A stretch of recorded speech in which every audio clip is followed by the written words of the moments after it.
again.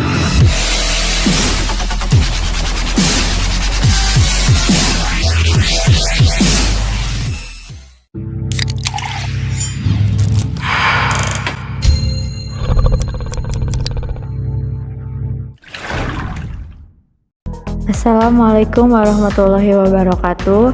Perkenalkan, kami dari kelompok 6. Nama saya Putri Ersatiara Andrini dan rekan saya Riana Rizky Sapitri. Di video kali ini kami akan membagikan informasi tentang 4 faktor yang menyebabkan bahasa Melayu diangkat menjadi bahasa Indonesia. Sebelum lanjut ke video, jangan lupa like, comment, and subscribe.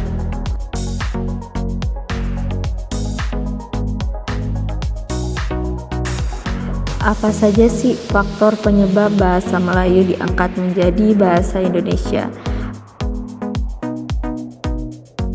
Ada 4 faktor yang menjadi penyebab bahasa Melayu diangkat menjadi bahasa Indonesia.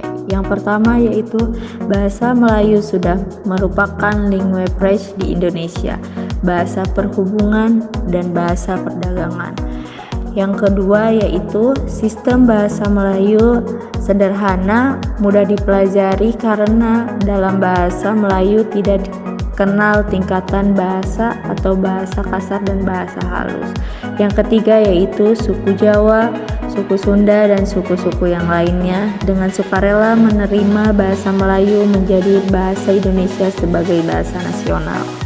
Dan yang keempat yaitu bahasa Melayu mempunyai kesanggupan untuk dipakai sebagai bahasa kebudayaan dalam arti yang sangat luas.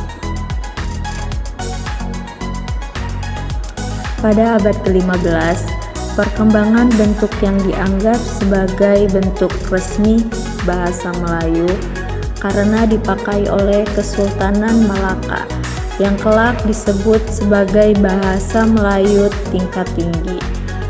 Penggunaannya terbatas di kalangan keluarga kerajaan di sekitar Sumatera, Jawa, dan Semenanjung Malaya. Pada akhir abad ke-19, pemerintahan kolonial Hindia Belanda melihat bahwa bahasa Melayu dapat dipakai untuk membantu administrasi bagi kalangan pegawai pribumi. Pada periode ini mulai terbentuklah bahasa Indonesia yang secara perlahan terpisah dari bentuk semula bahasa Melayu Riau Johor.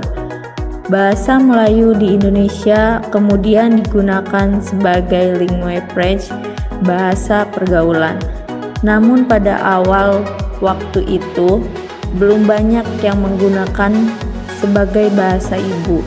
Bahasa ibu masih menggunakan bahasa daerah yang jumlahnya mencapai 360 bahasa. Bahasa Melayu mempunyai peranan yang sangat penting di berbagai bidang atau kegiatan di Indonesia pada masa lalu. Bahasa ini tidak hanya sekedar sebagai alat komunikasi di bidang ekonomi atau perdagangan, tetapi juga di bidang visual atau alat komunikasi massa dan politik atau perjanjian antar kerajaan. Sejak itulah penguasaan dan pemakaian bahasa Melayu menyebar ke seluruh pelosok kepulauan Indonesia. Perkembangan bahasa Melayu tersebut dinamakan perkembangan konseptual yang memiliki 3 bentuk. Pertama, perkembangan bahasa yang dipengaruhi oleh interaksi antar daerah. Kedua, perkembangan bahasa daerah yang lain. Dan yang terakhir, perkembangan bahasa yang diakibatkan oleh pertemuan bahasa Melayu dalam konteks yang lebih luas.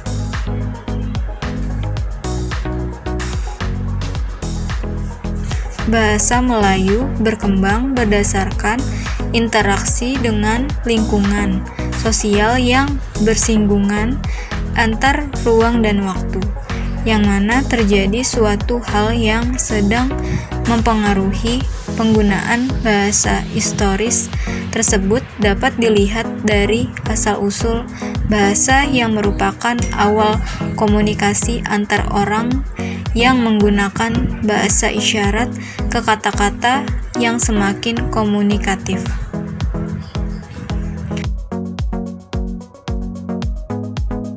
Lalu, bagaimana kedudukan bahasa Indonesia? Kedudukan bahasa Indonesia 1. Sebagai bahasa nasional. Kedudukan bahasa Indonesia sebagai bahasa nasional diperoleh sejak awal kelahiran, yaitu tanggal 28 Oktober 1928 dalam Sumpah Pemuda. Bahasa Indonesia dalam kedudukannya sebagai bahasa nasional sekaligus merupakan bahasa persatuan.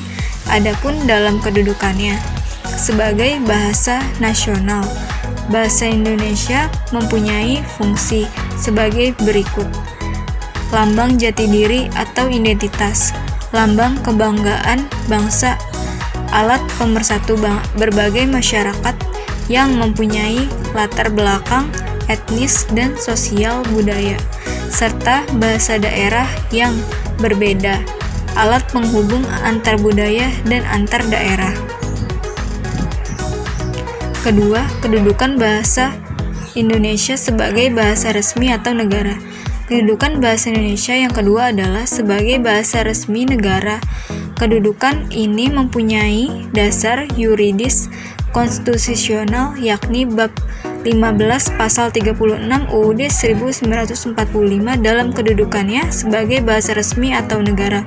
Bahasa Indonesia berfungsi sebagai berikut: bahasa resmi negara, bahasa pengantar resmi di lembaga-lembaga pendidikan, bahasa resmi dalam perhubungan tingkat nasional untuk kepentingan perencanaan dan pelaksanaan pembangunan serta pemerintah, bahasa resmi dalam pengembangan kebudayaan dan pemanfaatan ilmu dan teknologi.